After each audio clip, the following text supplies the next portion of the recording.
Welcome back, Alpha Hunters. The markets are closed for the week, November the 22nd. That's right. Next week is Thanksgiving week. For those that are not familiar with Thanksgiving week, one, let's understand the holiday schedule. We will have full trading Monday, Tuesday, Wednesday, and then Thursday. It will be closed in the U.S. So this is just pertaining to the U.S. If you're in other parts of the world, know your trading schedule. But Thursday, not open. This asterisk right here indicates Friday will be a half day of trading. Okay, so Monday, Tuesday, Wednesday, full days. Thursday, closed. Friday, half day. There you go. And when I looked up the calendar, this actually lovely overall statistics of trading for Thanksgiving week tends to just be bullish. So that is what you can kind of expect next week. But as far as this week, we were going to have a very important earnings from NVDA, which wound up not being all that big deal, but we'll talk about some other things. We did have a little bit of a higher open there on Monday.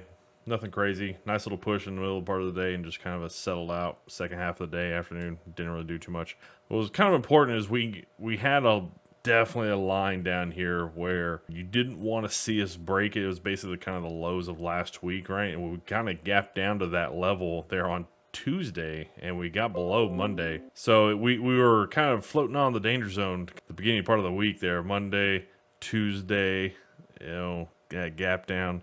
And we took out some lows really quickly, but it didn't really gain enough traction. We want to pop in higher there into the afternoon on Tuesday. A little bit of a pullback, but definitely ended off the session highs. But it got a little close there Tuesday morning. Wednesday, nice little sell-off there to kind of start the day. Got back down to those lows, and then just kind of very choppily got our legs under us, and then a nice little run there to finish the day in the last hour and a half. And that was when we went into NVIDIA earnings. And NVIDIA didn't really do a whole lot to lift up the market. They, for the most part, kind of traded down in the after hours. But Thursday morning, Snowflake is actually the one that came out and saved the market. SNOW is the ticker symbol. And they had a crazy day. I think they were up like 30%, I believe, on the day.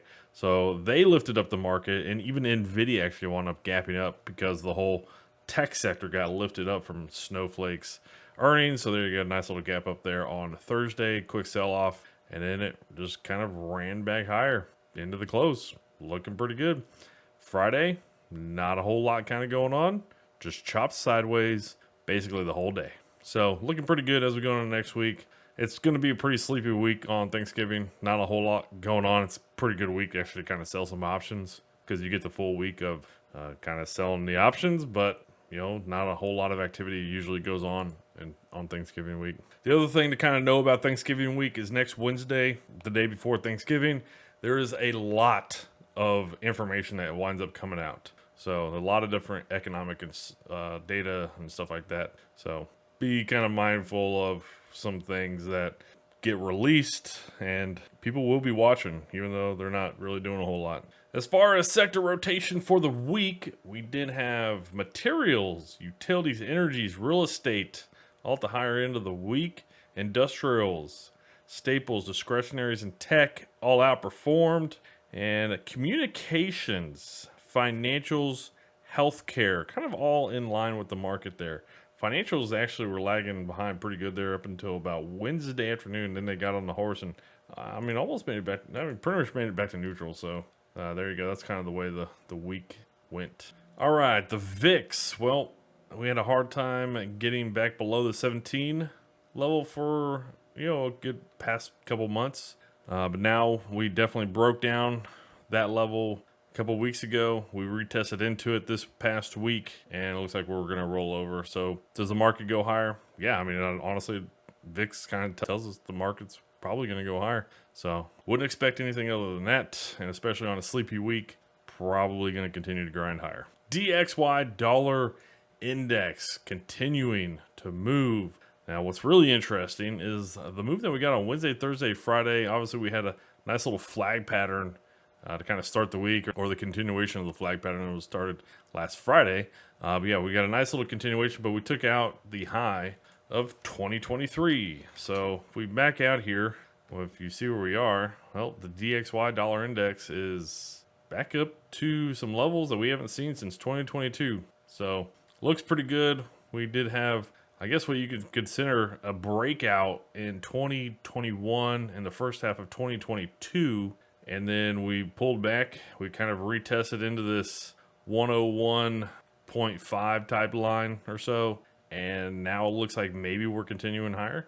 Guys, I'd probably just be willing to be a little bit more bullish on DXY on some pullbacks, and probably not right now, but here over the next couple of weeks, maybe pulling back into this 107 type line. If you want to play the DXY bullish, makes some sense to me. GLD, Gold Trust. Yeah, really was kind of shocked at how strong this thing was Wednesday, Thursday, Friday, with how much we just saw the dollar was bullish Wednesday, Thursday, Friday. So we did pull in pretty good. And if you do look at gold futures, which if you're always trying to play commodities on the ETF side, always make sure you keep an eye on the actual commodity price, because GC futures, the gold futures, actually did pull into that 100 moving average, but the GLD did not, right? Because gold futures, or the futures, they trade more hours out of the day, that overnight, all night trading, than some of the ETFs that are only traded during stock hours. 10-year yield looking pretty good. Still just kind of consolidating. Honestly, probably gonna wind up going higher. Maybe not this next week. Maybe it does run down a little bit, but I mean, it's not just dropping off. So kind of makes me think we're going to continue to consolidate at least before we continue higher. 10 and 2 inversions. Very interesting, because we did actually wind up breaking down for pretty much most of the week. Interesting. Kind of back to some lows that we put in over the past 2 months. Still kind of consolidating sideways, or chopping sideways here. So we'll see what happens, but still around that zero line.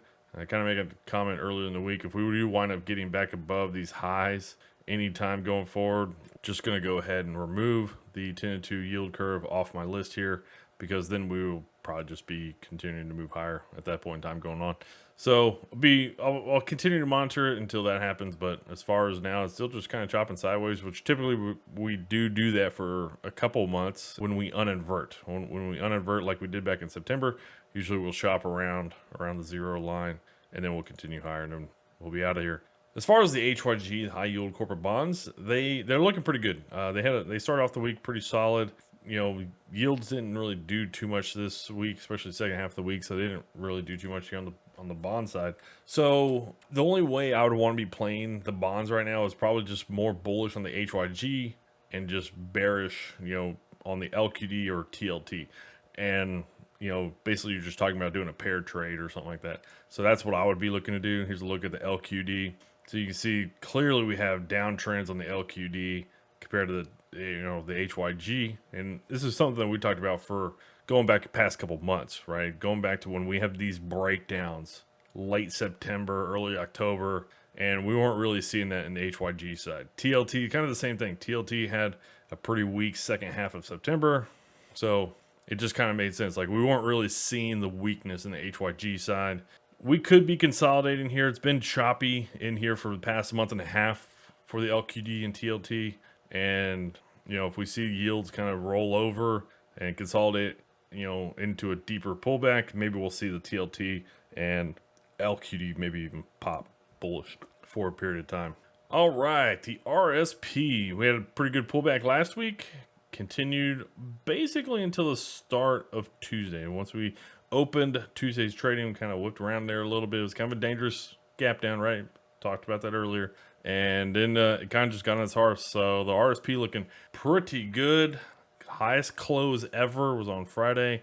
And yeah, looking pretty solid. This is probably where if we want to be allocated towards the RSP or the SPY, RSP would probably be my pick for now, just because of the lack of weighting into big tech. The DIA, Dow Jones Industrial Average, looking pretty good. Also, very nice, strong pullback. Most of these ETFs all had the breakouts getting above all-time high type levels, and they had the pullbacks kind of last week beginning of this week. So yeah, you got the huge breakout that we had from election. You had the pullback, and people bought the dip on the pullback, and it looks pretty good. Probably just continues to grind higher.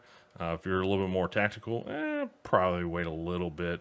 It's kind of extended a little bit, but other than that, you're probably just looking to run. IWM is probably going to be my choice here. And I know I do have SPY sell on the thumbnail. The reason why is because I just think out of these 5 I kind of keep track of, I think the SPY is going to be one of the ones that kind of lags behind. And I think the IWM is going to be the one that probably leads for a little while. It could last a couple of years, see how much longer it does last. Obviously, with the presidential election and the changing of who's running the country, or the policies that are going to be implemented, makes a big deal on where you kind of want to invest. So IWM, nice pullback over the past week, and then nice bounce this week. So looking pretty good there on the IWM. The Qs. All right. So the Qs, not to say that the Qs are SPY or bearish. There's a reason why the thumbnail doesn't say bearish, but this is probably the area I would want to have least amount of exposure, right? The huge weighting in tech is a problem. There was a judge this past week said Google needs to get rid of Chrome. Okay, that's not very promising for tech, right? If you're gonna make tech downsize and get rid of assets, how can you continue to grow a business if they're making you downsize your business? So anyways, tech probably going to continue to lag going forward.